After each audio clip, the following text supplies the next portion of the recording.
और बउआ ठीक छी? बढ़िया। घर में सब ठीक ना? हाँ हाँ चाचा की सबटा बढ़िया छै। अच्छा, खाना ठीक बनल ये? सब्जी ठीक छै? सब बढ़िया।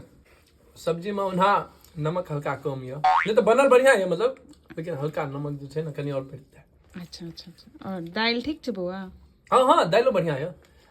हल्का हरैद कनी बेसी दऽ देलियै, नहीं तो छै तो दाल बढ़िया बजोर बनले हैं, पूरा एकदम देसी फील आबि रहल छै। अच्छा चलो ध्यान रखबै अगला बेर से। चटनी ठीक छलै धातरी वाला? हाँ ठीक छै, लेकिन वहाँ छै कि जे कनी बेसी पीस देलियै अहाँके, तो मतलब बढ़िया है ये। अच्छा, तरुआ सब नीक लागल ना? हाँ हाँ सब बढ़िया छै। ठीक छै बउआ। हल्का चौर लेकिन हल्का और पानी मतलब देतियै ना तका सिझते कनी अगा कम सिझले, तो सबटा बनल बढ़िया है ना, मतलब सबटा चीज तो बढ़िया है, लेकिन हल्का जे अगर चौर का और देतियै कनी हल्का बढ़िया है। ठीक छै बउआ, ध्यान रखबै। हाँ